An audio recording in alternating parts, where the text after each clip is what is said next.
Bonjour Gladys, Coucou Sabrina.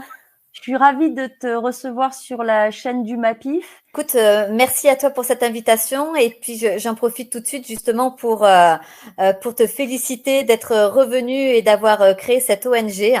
Voilà, je suis de tout cœur avec vous. Merci beaucoup ma chère Gladys, en tout cas je suis très heureuse d'être venue, il m'a fallu un petit temps pour récupérer mais maintenant c'est reparti et on est de nouveau au combat.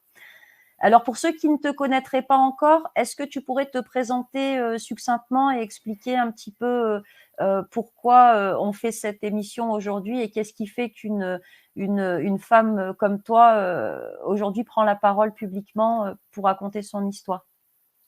Oui, alors comme tu dis, pour ceux qui me connaissent pas encore, parce que ça fait 5 ans que je combats, donc je suis Gladys Riffard, je suis connue sous le pseudo Je défends mon enfant. Voilà, je suis maman d'une fille qui est née en 2015 et qui m'a fait des révélations d'inceste de la part de son père biologique.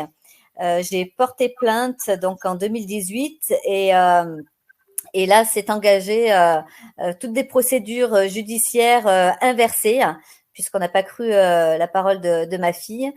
Et comme malheureusement beaucoup de cas, puisque je ne suis pas un cas isolé, j'ai dû faire de la désobéissance civile, j'ai dû me battre pour pouvoir protéger mon enfant. Ce qui fait que je suis devenue lanceuse d'alerte. J'ai dû médiatiser, raconter mon histoire pour dénoncer tous ces dysfonctionnements, on va dire.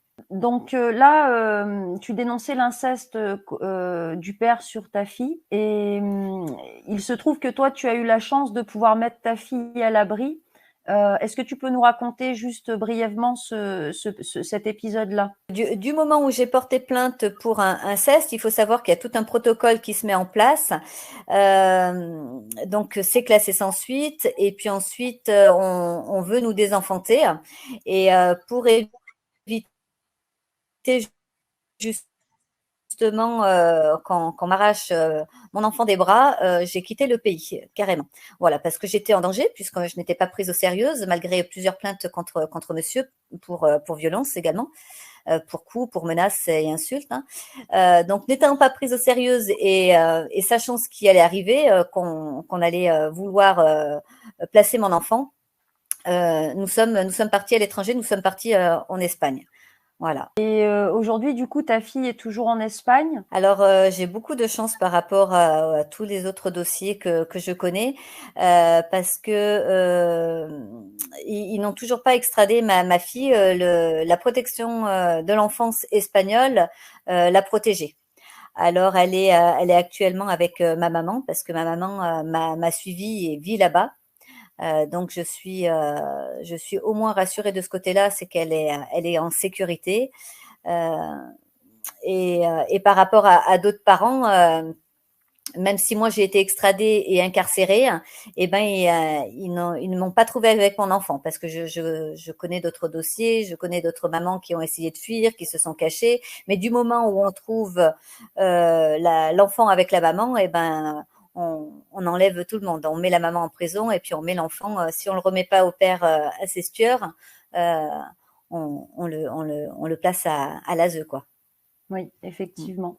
C'est un système qui est totalement défaillant, malveillant. Et aujourd'hui, tu parlais tout à l'heure de lanceurs d'alerte.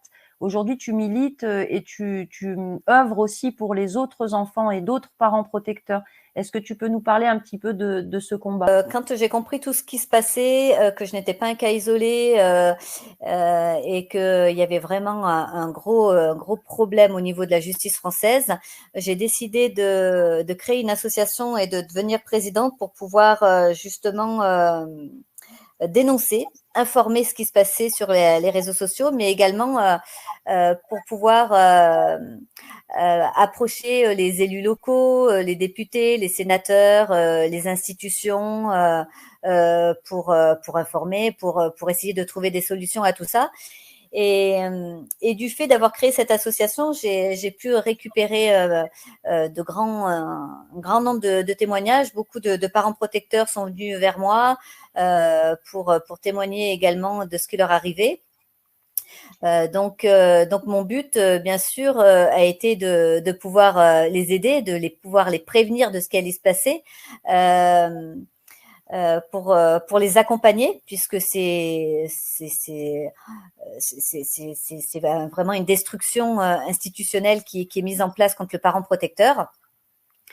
Et alors, on a beau me traiter aujourd'hui de complotiste, je veux t'en dire que c'est un compliment. Je prends ça comme un compliment parce que oui, il faut militer, il faut être actif, et puis il faut surtout être solidaire, et voilà, parce que tout le monde n'a pas la chance d'être entouré comme je suis. Beaucoup de parents sont isolés, n'ont pas on n'a pas les ressources financières, parce que de toute façon on arrive tous à être ruinés de ce côté-là, hein, que ce soit dans les frais d'avocat, ou que ce soit dans les frais de thérapeute pour accompagner nos enfants, ou que ce soit pour les parents qui doivent faire des kilomètres pour voir leurs enfants qui sont placés. Enfin voilà, j'en passe. Est-ce que tu as, parce que justement là tu viens de parler d'enfants placés, on oublie un petit peu souvent de parler des placements abusifs, mais ces placements abusifs, en fait, ils représentent quand même, je sais plus, je crois que c'est 200 000 enfants par an qui sont placés abusivement, hein, dans les foyers de la protection de l'enfance. Des associations de parents affirmaient que dans 50% des cas, le placement aurait dû être évité. Aujourd'hui, je dis, je maintiens la moitié. Cependant, arriver à faire diminuer de moitié, ça va prendre 15 ans, 20 ans, 25 ans. C'est des évolutions lourdes. Et il m'a été dit que les foyers de la protection de l'enfance sont un vivier pour les réseaux pédos. Est-ce que toi, dans les dossiers que tu as eu à traiter avec ton association, est-ce que tu as eu affaire à des dossiers qui pouvaient laisser penser qu'il y avait un réseau derrière, un réseau de pédocriminels? Alors tu fais bien de rebondir là-dessus, parce que la pédocriminalité et dès qu'on porte plainte pour inceste, hein, ou pour viol, est liée au placement abusif, hein. Et malheureusement, sur 5 ans de combat, j'ai découvert le réseau, j'ai découvert vraiment tout ce qui se tramait avec ce trafic d'enfants et cette traite d'êtres humains, hein, comme les films qui en parlent aujourd'hui. Et il est vrai que les parents qui ont des enfants placés m'ont rapporté que les enfants étaient violés en foyer, étaient battus, étaient maltraités, et qu'il y a eu également des enfants qui reconnaissaient un certain passage avec au sein du foyer. Donc oui, on dit que les réseaux n'existent pas, mais voilà, il faut. C'est plus facile de ne pas le croire, hein, de faire un déni. Mais il faut vraiment le vivre pour le croire, parce que c'est quelque chose d'horrible. Mais malheureusement, c'est un constat que je fais. Voilà. Que ça n'en déplaise à certains quand je parle de ça, parce qu'on dit que je mélange tout, mais non, malheureusement, tout est lié, oui. Oui. Et est-ce que tu as pu constater quand même que au niveau judiciaire, il y avait quelque chose d'un petit peu, parce que tout à l'heure tu parlais quand tu disais on passe par un classement sans suite, et après il y a des choses qui s'enchaînent. Est-ce que tu peux nous en dire un petit peu plus sur justement ce processus institutionnel que tu as pu remarquer? À l'instant même où un enfant dit à sa mère « Papa me fait des choses que je n'aime pas », ces mères se trouvent piégées. Soit elles ne font rien et on les accuse de complicité, soit elles veulent protéger leur enfant et on les accuse de manipulation. Alors voilà, du moment qu'on porte plainte pénale, nous ne sommes pas prises au sérieux, l'enquête est bâclée s'il y a une enquête, les protocoles ne sont pas respectés, donc tout ça pour finir en classement sans suite. Mais en fait, tout le monde est complice de ce petit stratagème, hein, parce que il y a les gendarmes qui ne font pas leur métier qui sont ou complices ou de connivence, hein, mais ils prennent parti. Il y a les magistrats qui ne sont pas du tout impartiaux, qui ne cherchent pas la vérité. Donc, on voit quand même qu'il y a un problème au sein. Il faut pas dire ils ne sont pas formés ou quoi que ce soit. Non, parce que c'est une mentalité. Là, on voit bien qu'il y a une volonté de nuire à l'enfant. Les avocats, hein, je vais en reparler aussi parce que on sait très bien, ceux qui me connaissent savent très bien que je n'aime pas les avocats, mais pour cause, parce que j'ai fait appel à plein d'avocats. J'ai dû changer de direction de juridiction. Je suis allée frapper aux portes des plus hauts pâtés, hein, des ténors, des avocats ou des internationaux. On peut leur donner des grands noms ou des avocats qui sont engagés pour la cause. Je suis désolée. Je ne connais aujourd'hui aucun avocat qui n'a fait récupérer un enfant placé à sa maman, et qu'on ne parle pas de Pauline Rongier et de Pauline Bourgoin parce que l'enfant elle l'a enfin récupéré, mais il y a toujours une assistance éducative. Elle est toujours sous contrôle de l'ASE. Donc pour moi, ce n'est pas normal. Sophie Abida, pareil, est défendue par Pauline Rongier. On lui a arraché ses enfants, elle a fait de la garde à vue, elle a fait appel, elle est de nouveau condamnée à 12 mois de prison en sursis. Priscilla Majani, elle a beau être défendue, pareil, elle est toujours en prison. Donc voilà, il y a les gendarmes, il y a les avocats, il y a les magistrats. Et tout ça, mais alors on intervient au niveau du juge des affaires familiales.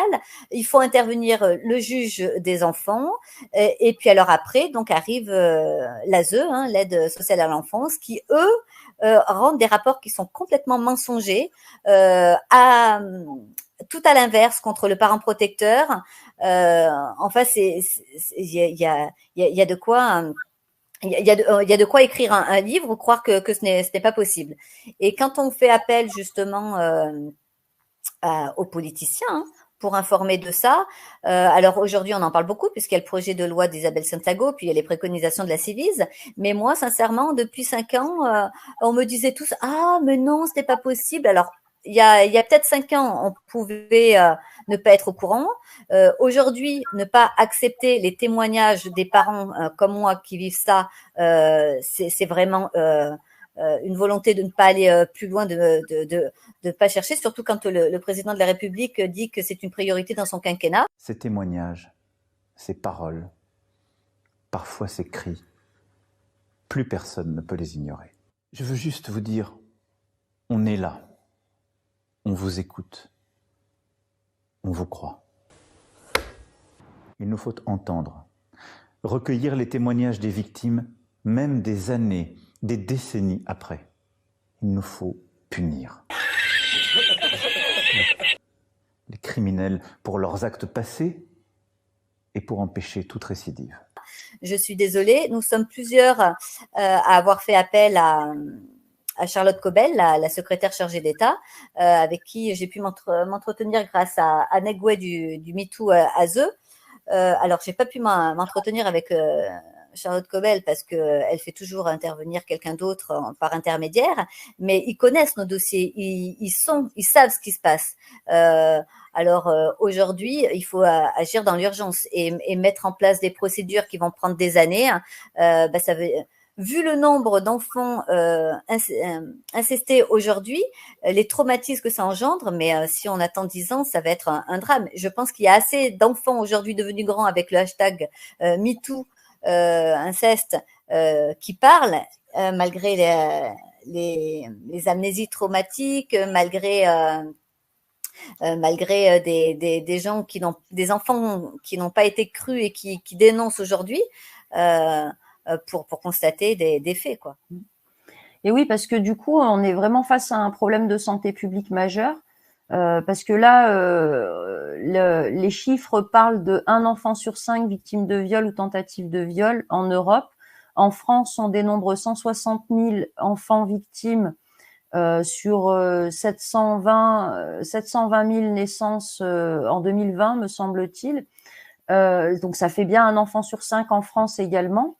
On est aussi face à un mur judiciaire, un mur politique. Est-ce que le MAPIF, ça signifie Mouvement d'abolition de la pédocriminalité institutionnalisée en France?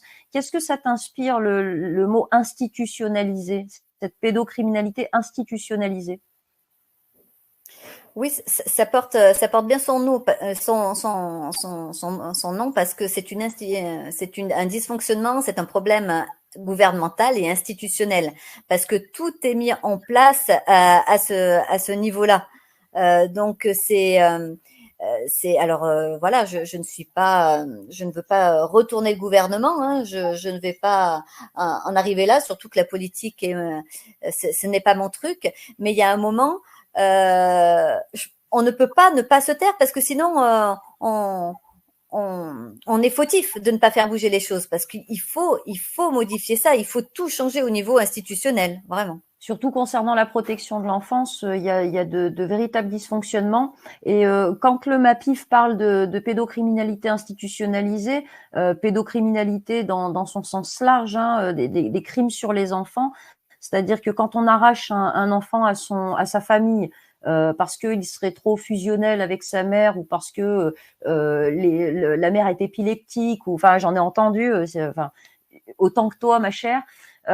Du coup, on se demande s'il n'y a pas une vraie volonté politique derrière. En tout cas, c'est ce que le MAPIF, c'est la question qu'on se pose nous au MAPIF, parce que rien n'est fait et tout est fait au contraire pour que les affaires soient traitées comme ça, de cette manière, parce qu'il faut savoir quand même qu'en France, un juge des enfants, il a une demi-heure, pas dans la journée, hein, une demi-heure en tout pour traiter un dossier. Comment peut-il faire la chose correctement? Sans parler de leur formation à l'ENM, parce qu'ils ont quand même, ils sont formés par des experts qui aujourd'hui sont très controversés, voire poursuivis en justice, parce qu'ils défendent les syndromes d'aliénation parentale et toutes ces choses qui mettent à mal les mères quand elles viennent se plaindre et rapporter la parole de l'enfant. Donc on a vraiment un mécanisme institutionnel qui s'est mis en route et qui détruit les enfants comme les familles protectrices. Toi, dans tes dossiers, dans ton combat, qu'est-ce que tu as réussi à mettre en place? Est-ce que tu as réussi à faire des choses concrètes, entre guillemets, hein, pour les parents, pour leurs enfants, et en quoi ça consistait? Alors oui, parce que tu me dis, hein, t'as parlé de plein de choses intéressantes. On pourrait rebondir sur tout.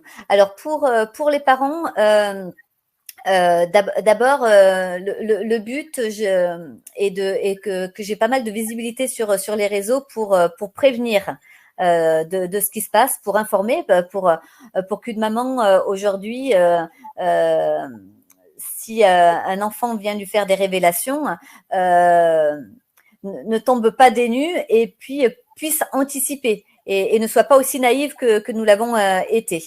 Donc le but, c'était vraiment de pouvoir être active sur les réseaux sociaux, donc sur Facebook, sur Instagram, sur Twitter, sur Telegram, sur une chaîne WhatsApp maintenant, sur Snapchat, sur TikTok, voilà. J'ai vraiment mis de côté ma vie, déjà pour protéger mon enfant, mais vraiment pour pouvoir être active, pour pouvoir aider les parents. Ce qui fait que quand j'ai récupère des témoignages, j'écoute, hein, j'accueille ces témoignages parce que c'est aussi une certaine thérapie de pouvoir dénoncer puis d'être cru, hein, pour ses parents. Et ensuite, voilà, en fonction de leur situation, d'où ils en sont, malheureusement, je les préviens, je leur dis ce qui va se passer. C'est-à-dire que je sais, malheureusement, sans connaître, parce on a beau être de tous les coins de la France, d'avoir un milieu social différent, d'avoir une nationalité, enfin, ou des origines différentes, une éducation ou une religion différente, nous sommes toutes cataloguées pareil et il va se passer les mêmes trames dans tous les dossiers. Donc, et ces parents, bah, c'est un choc parce que, alors, je ne fais pas ça pour les terroriser, hein, je fais vraiment ça en prévention, bah, parce que déjà elles apprennent que leur enfant est traumatisé, et en plus je leur dis que bah, le combat va être difficile. Mais le but, c'est pouvoir justement les soutenir et leur donner des conseils quand elles vont aller en gendarmerie, quand elles vont essayer d'avoir un avocat pour mettre en place une stratégie, quand elles vont avoir des audiences. Et là, avec Pédopolis, il a mis en place une carte géopolice qui permet vraiment de se localiser pour pouvoir se soutenir, se manifester, se rassembler, parce que ce qui se passe en audience est traumatisant, c'est horrible, il faut vraiment y être pour voir ce qui se passe. Donc c'est pour les accompagner, c'est pour quand elles vont pas bien, quand elles paniquent, leur redonner de l'espoir, parce que moi j'aime bien les coacher, mais c'est surtout les coacher pour leur dire là il y a que vous qui allez pouvoir malheureusement aider votre enfant, le sauver. Donc il va falloir trouver la force nécessaire de se battre, de pas se laisser intimider et menacer par les autorités policières, hein, ou par l'ASE ou par les magistrats, parce que nos droits sont bafoués, parce que il y a des abus, il y a des fautes lourdes, des fautes de procédure énormes dans tous les dossiers. Donc c'est pouvoir les accompagner au mieux, parce le combat ne se fait pas en un claquement de doigts. Ce sont des années, voilà, quand je disais, moi, ça fait déjà 5 ans, ça fait que 5 ans, malheureusement, par rapport, tu en es bien passé, où là, justement, Laetitia Deschamps, elle a sorti son bouquin sur un scandale, une affaire d'État, le désenfantement, une affaire d'État. Elle, ça fait 20 ans qu'elle a dû se battre, et qu'on voit tout. C'est vrai que si ça nous était arrivé il y a 20 ans, ben on n'en serait pas encore là. Donc heureusement, c'est parce que quelques petites personnes, mais c'est comme la résistance, hein. On n'est pas nombreuses, mais il en faut. Et donc j'incite vraiment toutes les personnes à témoigner, à médiatiser, déjà pour ne pas être isolées, à faire un appel à soutien, un rassemblement lors d'audience pour voir ce qui se passe, parce que les mamans peuvent être internées, incarcérées, il peuvent se passer des choses horribles, et si personne ne le voit, mais comment on peut aider ses parents ou ses enfants? Donc voilà l'accompagnement. Aujourd'hui, je pense que la médiatisation et notre solidarité et puis notre détermination, parce que moi je dis tout le temps, c'est ma détermination et ma persévérance, ma plus grande force aujourd'hui, quoi. Oui, effectivement, c'est ça, c'est exactement ça. Et je te rejoins tout à fait sur le fait que la médiatisation, c'est la seule issue. C'est-à-dire que les parents aujourd'hui ont espoir que en changeant d'avocat, en prenant un meilleur avocat, en multipliant les procédures judiciaires, en apportant la preuve que, mais on se rend bien compte que de toute façon derrière on est face à un mur. On est face à un mur, et finalement, ce que tu as réussi à mettre en place avec ton association, c'est d'apporter la force aux parents. Parce que moi, quand j'ai commencé mon combat il y a 8 ans maintenant, un peu plus de 8 ans, j'étais seule. J'étais seule, et c'est épuisant d'être seule, parce que du coup, on se retrouve face aux divulgations de son enfant. C'est quand même assez choquant, traumatisant. Et on peut vite se perdre, en fait, parce que on est face, encore une fois, à un mur. En face de nous, il y a toutes les autorités qui ont tout pouvoir sur nos vies, sur la vie de nos enfants, et qui ont la responsabilité de nous aider, d'aider les enfants, de protéger les enfants, et qui font tout l'inverse. Du coup, ce que toi, tu as mis en place avec ton association, c'est quand même assez remarquable, parce que c'est de cette énergie, c'est de cette combativité dont les parents ont besoin. Et je te félicite et je te remercie. C'est gentil, et effectivement, tu as avec plaisir, mais c'est sincère. Et effectivement, tu as tout à fait raison. Aujourd'hui, il faut que la parole se libère. Et c'est pas seulement la parole des victimes arrivées majeures qui arrivées à l'âge adulte, qui expliquent leur souffrance et ce par quoi ils sont passés. Non, c'est tout de suite, c'est maintenant. Quoi que les parents décident d'entreprendre, ils n'auront rien sur le plan judiciaire. Il ne se passera rien. Et le peu qui obtiendront justice, c'est tellement dérisoire que c'est de notre responsabilité à tous de porter la parole des enfants, de porter la parole des parents protecteurs. Ça passe par la médiatisation. Et à ce propos, il n'est pas forcément toujours évident de revenir et de raconter à chaque fois, on en parlait en off avant l'émission, de raconter systématiquement, de revenir sur ce qui a été fait. Et j'aimerais maintenant que tu reviennes un petit peu sur ton dossier à toi, sur ton histoire à toi, et que tu nous expliques où tu en es aujourd'hui sur le plan judiciaire, où tu en es au niveau des procédures, au niveau de la justice. Je te remercie, c'est gentil de ton intérêt. Écoute, je suis toujours acculée par la justice, comme tout le monde, tu vas me dire. Mais voilà, j'ai plusieurs dossiers en cours. J'ai dossier sur la partie civile qui est avec le juge d'affaires familiales qui est en rapport à l'autorité parentale. Et puis j'ai le dossier pénal en parallèle. J'ai plusieurs dossiers pénals. Le dossier pénal sur la soustraction d'enfants, où j'avais été condamnée en première instance, où j'ai fait appel, où cet appel n'a pas abouti. Ils ont préféré reporter une nouvelle audience, donc c'est toujours un stand-by de ce côté-là.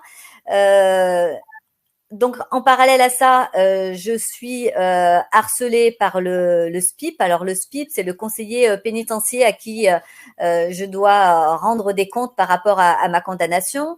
Je suis harcelée par le juge juge d'application des peines, qui lui me rappelle à l'ordre sur les obligations que je ne respecte pas en me menaçant de m'incarcérer de nouveau comme une grande criminelle, alors que c'est une condamnation arbitraire, que ils ont violé mes droits et j'en passe. Donc j'ai la chance de pouvoir être accompagnée par des juristes aujourd'hui auprès de l'ONU parce que comme toi, avant de les rencontrer, on passe nos nuits à se renseigner sur Internet sur nos droits, sur les machins. Donc je les remercie parce que grâce à eux, j'ai beaucoup appris. J'ai beaucoup appris que tous nos droits étaient violés.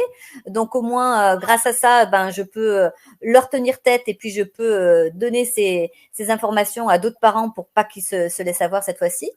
Donc ça, c'est la partie soustraction d'enfants. À côté de ça, je me suis constituée de nouveau partie civile pour réouvrir le dossier de viol incestueux de ma fille, puisque j'ai malheureusement de nouveaux éléments qui apportent la preuve qu'elle est bien victime de son père.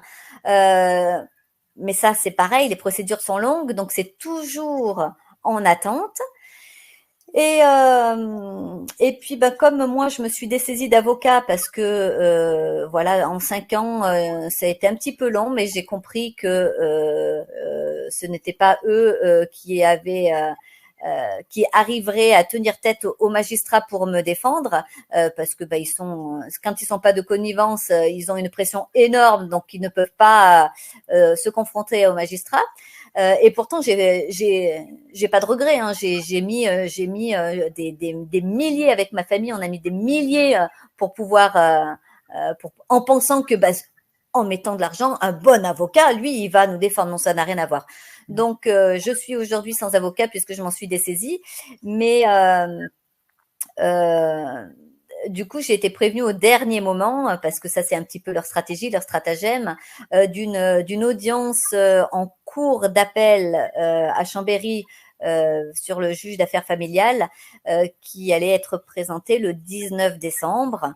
Et donc, c'est une audience sur laquelle je n'ai pas eu intérêt à y aller parce que la décision sera prise sur des écrits, mais j'ai obligation pour ça d'avoir un avocat qui remette des conclusions avant le 4 décembre, avant ce lundi, pour pouvoir me défendre. Parce que un arrêt avait été rendu par défaut en 2021. On avait donné l'autorité exclusive à monsieur. Donc, vous voyez, ça va faire bientôt 2 ans et demi que j'ai fait opposition pour pouvoir récupérer la garde que j'avais de ma fille et l'hébergement. Par contre, tes poursuites, les poursuites pénales contre toi, ça va beaucoup plus vite, hein. On est d'accord. Oui, il y a 2 vitesses de mesure, hein. Quand, nous on fait des recours, des plaintes, alors c'est d'une lenteur, et encore moi ça va beaucoup plus vite que d'autres enfants parce que je connais des mamans, qui comme moi ont été, extradées, qui ont fait, des non-représentations d'enfants à l'étranger, qui ont été ramenées, à qui on a enlevé leurs enfants, mais elles ont plus de nouvelles de leurs enfants et ça fait, il y en a une, ça fait, 2 ans, 2 ans et demi, ça va faire 3 ans qu'elle attend. Et puis une autre, ça fait maintenant 1 an qu'elle attend et elle est toujours pas jugée. Donc voilà, je m'en plains pas. Et par contre, quand les parties adverses portent plainte contre nous pour non-représentation d'enfants, pour diffamation, pour je sais pas ce qu'ils peuvent inventer.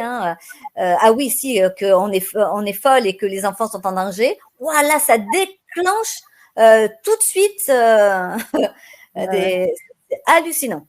Ouais, ça va très très vite effectivement. Et concernant cette cour d'appel, donc là c'est le 19 décembre, ta date d'audience. Et qu'est-ce que tu attends de la cour d'appel finalement? Parce que tu as fait opposition à la première décision. Et qu'est-ce que tu attends de la cour d'appel pour cette audience du 19? Eh bien, je vais demander l'autorité exclusive. Comme monsieur a eu cette autorité exclusive, je vais apporter les preuves, les éléments pour pouvoir avoir l'autorité exclusive pour que ma fille soit au moins protégée pendant l'enquête pénale qui est en cours pour apporter la preuve du réel danger de monsieur, quoi. Oui. Voilà. Alors, si tu permets, j'aimerais bien faire un appel aux dons. Parce que comme vous avez pu le comprendre, les procédures judiciaires, toutes ces années de combat, ça nous lessive matériellement. Financièrement, on n'est plus en mesure de se défendre. Là, Gladys assure sa défense toute seule, sauf que dans le cas d'espèce, elle ne peut pas assurer sa défense seule puisque c'est une procédure devant la cour d'appel au familial, donc l'avocat est obligatoire. Donc j'aimerais faire cette demande cet appel aux dons parce que il faut qu'à un moment donné que vous soyez tous conscients, chers amis internautes, que l'argent c'est le nerf de la guerre et que si on veut continuer le combat, d'autant plus dans le cas de Gladys qui ne combat pas que pour elle, elle combat aussi pour les autres enfants, pour les autres parents.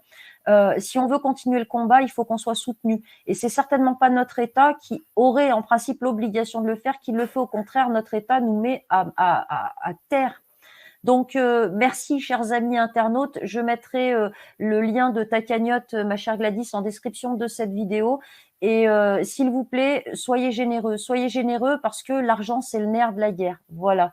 Ma chère Gladys, est-ce que tu Merci beaucoup. Bah écoute, je t'en prie. Nous, de toute façon, au MAPIF, et moi personnellement, je suis ton dossier de très près. Qu'est-ce qu'on peut te souhaiter? Est-ce que si tu récupères l'autorité parentale, par exemple, est-ce que ta fille peut revenir habiter en France ou est-ce que de toute façon elle est entre guillemets condamnée à rester dans le pays dans lequel elle est actuellement, à savoir l'Espagne? Alors, en effet, le but aujourd'hui n'est pas de ramener ma fille en France parce que tant qu'elle n'est pas reconnue victime et tant que monsieur ne sera pas reconnu criminel par la justice, elle n'est pas du tout protégée. Surtout qu'un juge des enfants peut toujours réintervenir en disant conflit conjugal, familial.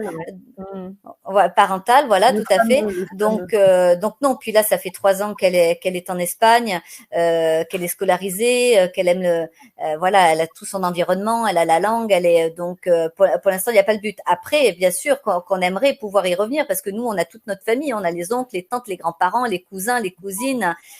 Donc tu imagines que pour un enfant, c'est très important. Mais en effet, non, malheureusement. En fonction de la décision qui sera prise, tout n'est pas gagné encore. J'ai encore un autre combat au niveau pénal à continuer, ouais. Oui, parce que là, toi, tu ne peux pas aller en Espagne habiter avec ta fille. Non, voilà, pour l'instant, on ne m'autorise pas. Tu sais bien que même quand on n'est pas en prison, qu'on est en sursis, nous sommes condamnés comme des grands terroristes. Nous avons des obligations, nous avons des signatures à faire. Enfin, on est sous contrôle judiciaire, on ne peut pas quitter le pays. Enfin, voilà, c'est, Ouais. c'est, tu- c'est une prison en France, quoi. C'est une Ouais. vraie dictature, hein, en fait. Hein. On ne peut pas sortir. C'est comme pendant la pandémie. Hein, on ne peut plus sortir. C'est quelque chose d'horrible. Oui. Donc Et voilà, c'est j'incite vraiment. vraiment. Vas-y, je t'en Voilà, prie. j'incite vraiment toutes les personnes à oser dénoncer et à porter plainte, hein, contre ces institutions, contre l'ASE, contre les magistrats ou contre les éducateurs.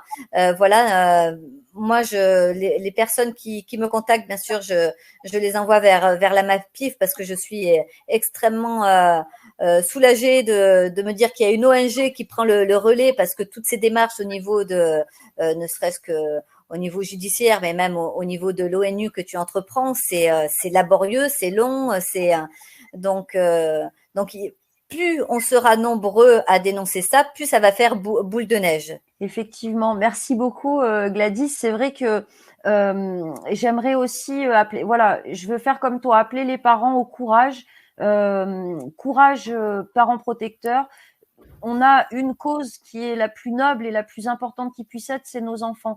Et à un moment donné, il faut qu'on se batte et ça passe par la médiatisation, on n'a plus d'autres solutions. Donc n'ayez pas peur de prendre la parole, n'ayez pas peur surtout de vous unir en fait, cherchez à vous unir. Alors c'est pas forcément évident de s'unir avec tout le monde parce que voilà, il faut quand même faire attention, mais et faites preuve de discernement. Vous avez Gladys qui est sur les réseaux et qui pourra vous conseiller. Vous avez le MAPIF aussi qui est sur les réseaux. Donc toi, c'est Je défends mon enfant sur tous les réseaux. Hein. Voilà, tout à fait. Voilà. Tout à Et fait. vous avez, Il faut savoir que oui, vous n'êtes plus seul, quoi, oui, on est plusieurs militants actifs et lanceurs d'alerte oui. à vouloir à vouloir vous aider. Donc voilà, Voilà, et il c'est faut, pas et c'est pas une on fera pas de miracle, hein, mais par contre on pourra vous donner de la force et de l'énergie nécessaire pour combattre. Et encore une fois, concernant la guerre, l'argent c'est le nerf de la guerre. Nous sommes en guerre pour nos enfants.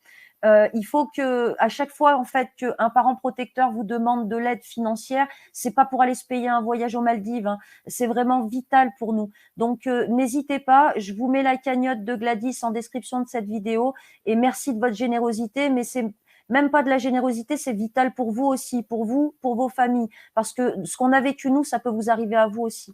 Voilà, ma chère oui, parce que Gladys. en, en effet, c'est ce que tu dis. Ça peut arriver à tout le monde, et c'est pour ça que je me bats aujourd'hui parce que je me dis, même si j'arrive à sauver ma fille, ça peut lui arriver dans 20 ans. C'est pour ça qu'il faut faire changer les choses.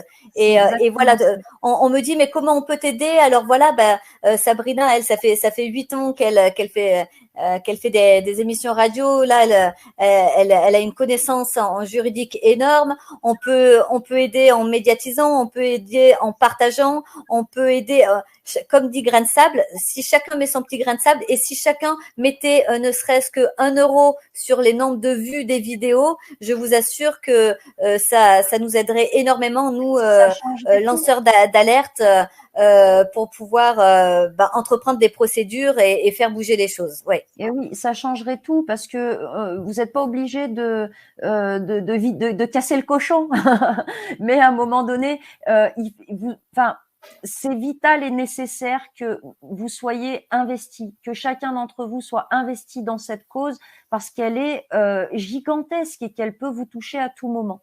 Voilà, ma chère Gladys, Super. je vais te laisser le mot de la fin. Je te remercie 1000 fois d'avoir accepté de venir raconter ton histoire encore une fois. Merci pour tout ce que tu fais sur le plan militant et associatif. Et on va suivre de très près cette future audience et on te souhaite le meilleur très sincèrement, avec grand plaisir. Merci beaucoup Sabrina. Moi je suis vraiment honorée de ton invitation. J'ai énormément de chance voilà dans ce combat depuis 5 ans d'avoir rencontré des gens exceptionnels comme toi. Donc, merci énormément. Et puis, toujours le dernier mot de la fin pour ma fille, parce que pendant que je suis ici, je suis pas auprès d'elle. Donc, voilà, tout ça, c'est parce que je t'aime, ma chérie. Et une chose est sûre, c'est que on va y arriver. Je sais pas quand, je sais pas comment, mais c'est qu'on va y arriver. Voilà. Merci Gladys. À bientôt. Lie to me.